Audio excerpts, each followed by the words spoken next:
घोड़ाबांधा में स्वर्गीय नेता रामदास सोरेन को श्रद्धांजलि देने पहुंची शिल्पा नेहतिर की।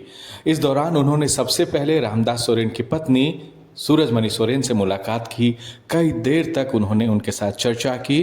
काफ़ी देर तक उनके बेटे सोमेश सोरेन से चर्चा की, उनके छोटे बेटे से बातचीत की और परिवार के अन्य लोगों के साथ शिल्पी नेहातिरकी ने बातचीत की।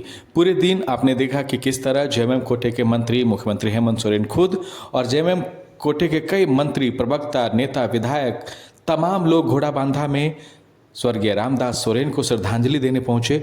आज उनका श्राद्ध कर्म का भोज है और जो अभी तक चल रहा है और इसमें अब तक 40,000 से ज़्यादा लोग भोजन कर चुके हैं। और इस बीच कांग्रेस कोटे की शायद ये पहली मंत्री हैं शिल्पी नेहातिरकी जो घोड़ाबांधा पहुंची अपना वक्त निकालकर रामदास सोरेन को श्रद्धांजलि देने।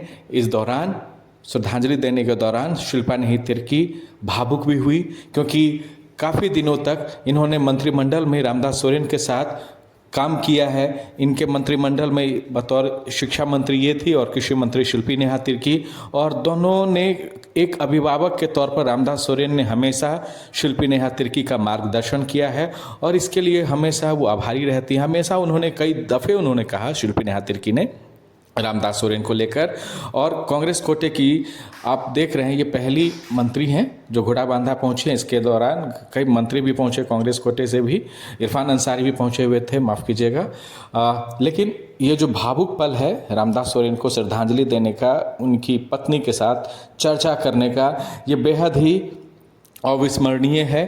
और घोड़ाबांधा आज सही में इतिहास रच गया है। शायद अभी तक इस युग में और इस एरा में आप कहें तो रामदास सोरेन को जिस तरह से श्रद्धांजलि दी गई, पूरा सरकार की कैबिनेट सरकार खुद मानो घोड़ाबांधा में पहुंचे हुए थे रामदास सोरेन को श्रद्धांजलि देने के लिए।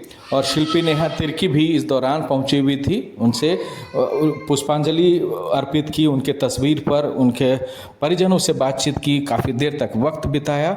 और इसके बाद शिल्पी नेहातिरकी सीधे पहुँच गई घोड़ाबांधा से रांची की तरफ। इस दौरान कई अन्य नेताओं से भी, अन्य मंत्रियों से भी घोड़ाबांधा के इस फुटबॉल ग्राउंड मैदान में शिल्पी नेहातिरकी ने बातचीत की और नम आंखों से पूरे लोगों ने रामदास सोरेन को अंतिम अलविदा कहने की जो ये बारी आई है, तमाम लोगों ने नम आंखों से रामदास सोरेन को श्रद्धांजलि दी। और इस श्रद्धांजलि देने के दौरान आपने देखा कि मुख्यमंत्री खुद भावुक थे, उनकी तस्वीर को देख रहे थे, गौर से निहार रहे थे, एकटक उनकी तस्वीर को देख रहे थे कि कैसे इतने कम एज में रामदास सोरेन ने सबका साथ छोड़ दिया। और यही एक भावुक पल होता है और सब ने कहा जोहार दादा।